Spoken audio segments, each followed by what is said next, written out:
Rencontre en Terre RSE B2B, un podcast proposé par Orange.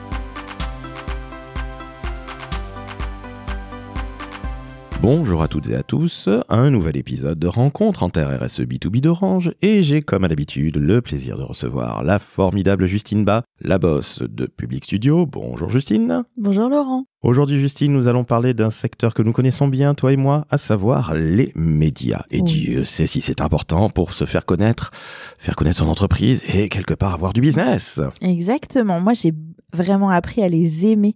Ce sont des vrais partenaires. Alors comment t'as fait, dis-nous tout. Plusieurs choses. Alors comment j'ai fait? Au début, j'ai vraiment été au culot. Et c'est vraiment un message que je veux faire passer. Allez-y. À partir du moment où vous croyez en votre projet, vous êtes un bon produit, que ce soit pour de la presse ou pour de la télé. Vous allez être un super client, comme on dit dans le jargon. Tu as contacté au culot. Tu l'as déjà dit, il faut avoir du culot, il faut avoir de l'audace. Mais est-ce que tu avais fait une sorte de média training avant ? Oui, mais enfin très expéditif, on va dire. J'ai fait 1 heure. Juste avant, j'étais vraiment impressionnée, j'étais stressée. Mais au final, je trouve que c'est quand même plus simple de faire de la télé que faire des conférences, par exemple, parce qu'en fait, on est entre nous, on discute comme là, toi et moi, et en fait, on a le temps de développer ses idées et faire passer ses messages. Et ça, c'est très important. Et c'est pour ça que j'aime vraiment la télé, moi, pour ça.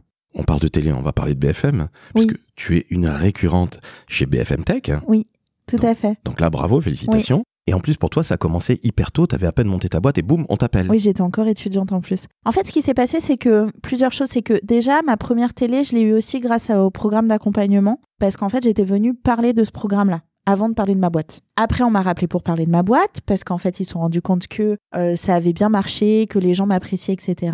Ce qu'il faut surtout pas oublier, c'est que les médias, derrière, ils ont de l'audience à faire, ils ont des papiers à vendre. Il faut que, comme votre banquier, ils prennent le minimum de risques et qu'ils aient des bons clients. Donc, soyez un bon client avec un projet sexy, un peu sympa, qui attire la sympathie, etc. Donc déjà, première chose. Bon client, on est bien d'accord qu'il faut savoir parler, il faut pas avoir peur, il faut pas regarder ses chaussures. Il faut avoir de la répartie, il faut être un peu fun, enfin voilà, un peu de couleur, un peu de peps. Donc moi, j'ai eu la chance d'avoir cette première télé pour parler du programme d'accompagnement auquel je croyais beaucoup. De là, j'ai pu revenir pour parler de mon projet. Et en fait, quand j'ai parlé de mon projet, étant donné que j'ai aussi été invitée pour la journée du 8 mars pour parler justement des droits des femmes, et de l'entrepreneuriat féminin dont j'ai déjà parlé. En fait, j'ai pu parler de mon projet et de là, ça a bien marché. J'ai eu des super commentaires. Les gens, ils m'ont dit, mais t'étais souriante, t'étais naturelle. Les gens ont besoin de ça actuellement. On a besoin de gens qui sont vrais, qui sont authentiques. Donc moi, je l'ai été. Et du coup, j'ai eu l'opportunité derrière de pouvoir continuer pour parler de la tech parce que j'ai cette expertise. Et donc moi qui n'étais pas du tout destinée à faire des chroniques, etc., mon projet m'a ouvert d'autres portes. Parce que j'ai aussi beaucoup désacralisé les médias. Pour moi, les médias, c'est une belle vitrine. Les médias, on en fait ce qu'on en veut. C'est-à-dire que si on est bon, il y a des chances que ça marche. Faut être authentique, faut connaître son public, faut savoir pourquoi on y va aussi. Moi, j'ai vraiment ce principe de faire des médias juste pour booster son ego, ça ne sert à rien. On est tout à fait d'accord. Il faut aussi que ce soit donnant-donnant, tu l'as dit très justement. Oui. Ça va t'apporter une visibilité. On rappelle au passage qu'il y a Femmes Entrepreneurs qui est un programme d'accompagnement de la part de Branche. Qui donne de la visibilité aussi. Exactement, ça il faut le dire, il faut le rappeler parce que ça compte. Mais tu n'as pas eu peur des médias, tu les as désacralisés comme tu le disais. Exactement. De toute façon, moi je me suis dit, les gens ils vont me rencontrer en vrai. S'il y a un décalage entre la personne que je suis en vrai et qui je suis dans les médias, en fait c'est pas moi. Et moi je voulais être fière de mon passage et je voulais que les gens puissent se reconnaître, que je parle au plus grand nombre. Moi c'est vrai que j'ai des petits tips. J'évite le franglais, par exemple. Je veux vraiment que tout le monde me comprenne. Je vais vulgariser, je vais être claire parce que je suis pas une politique. Je suis pas là pour avoir des longs discours assez pompeux et je suis là pour parler au plus grand nombre. Être facile à comprendre, comme on dit. Exactement. C'est absolument essentiel. Mais j'ai une question qui me vient à l'esprit, Justine. Tu m'as dit que d'emblée ça avait commencé, mais tu y allais au culot, à l'audace, mais tu avais une liste de journalistes à contacter, tu as fait des relations presse entre guillemets? Pas au début, alors j'avoue que ça m'est un peu tombé dessus et j'ai travaillé ce sujet où maintenant je tiens à dire aux auditeurs, c'est très important, n'envoyez pas des communiqués de presse à la terre entière, ça ne sert à rien. envoyez vos communiqués de presse à des gens ciblés. C'est comme quand vous faites de la prospection, vous contactez pas tous les gens, vous allez contacter des clients qui ont un besoin. Contactez des médias qui ont un besoin, qui sont soit de la presse spécialisée dans votre secteur, soit de la presse généraliste, mais parce que vous avez quelque chose à vendre. Et donc, ne communiquez pas si vous n'avez pas d'actu non plus. Parlez de vous pour parler de vous, personne ne vous fera venir. Par contre, si vous avez une super actu assez sexy, là, vous allez être un super client. Et ils vont vous adorer et quelque part, soyez bon client comme tu le dis très justement, ayez quelque chose à dire, encore une fois. Exactement. Du bon sens. Et aussi, il faut avoir un but, il faut avoir un objectif, on n'en parle pas assez. Ne venez pas parler de vous, venez parce que vous avez un objectif, soit vous avez besoin d'acquérir des clients, donc vous allez vous servir des médias pour toucher un public cible, pour derrière vendre, soit vous voulez vous placer comme leader d'opinion et vous avez besoin d'éduquer votre marché, faire de la pédagogie sur un nouveau produit, etc.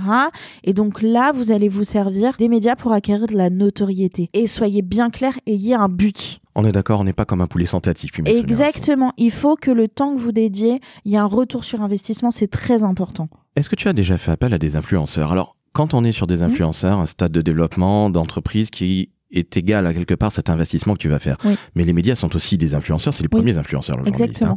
Tu as déjà fait appel à des influenceurs de manière plus classique ? Pas à titre personnel, mais pour des clients, en effet, c'est une des choses que je fais. Moi, j'ai plusieurs choses à dire. C'est que déjà, sur les influenceurs, il faut s'assurer du professionnalisme de l'influenceur.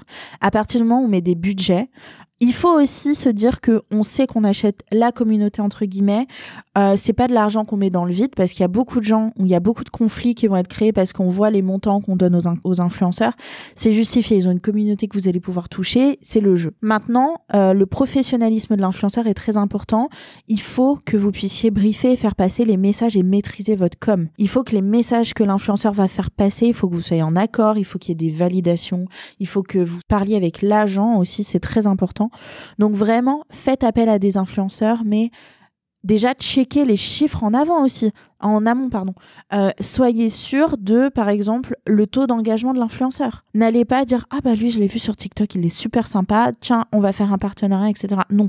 L'engagement, rappelons-le à nos auditrices et auditeurs, c'est quelque part l'interaction et ce qui se passe entre cet influenceur, qui est une sorte de média, avons-le, même s'il passe au travers de réseaux sociaux, et voir ce qui se passe réellement, c'est-à-dire la vraie relation et pas une communauté fantoche. Une petite question, une dernière question.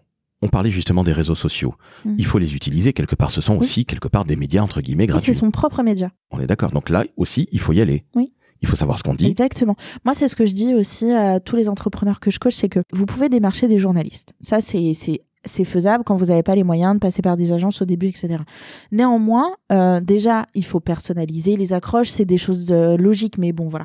Il faut personnaliser, il faut savoir à qui on parle, il faut être sûr que le journaliste nous convienne et soit dans notre cible. Et si vous avez des réseaux sociaux attrayants et dynamiques et que le journaliste, encore une fois, je le dis, derrière, il a des papiers à vendre, des audiences à faire. S'il voit que vous avez une communauté, ça veut dire que c'est une communauté qui va vous regarder si vous faites de la télé.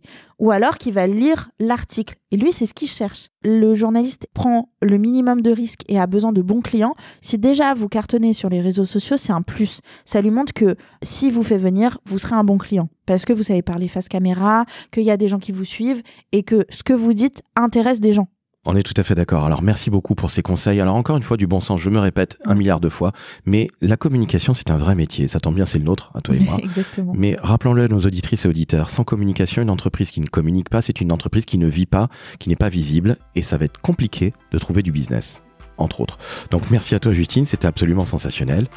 Chères auditrices, chers auditeurs, mettez 5 étoiles sur Apple Podcast, sur Spotify, et on parlait à l'instant même des réseaux sociaux, eh bien vous allez partager, vous allez commenter. Et chère Justine, je te dis à très très vite pour un nouvel épisode de Rencontre en TRRS B2B d'Orange. À bientôt Laurent.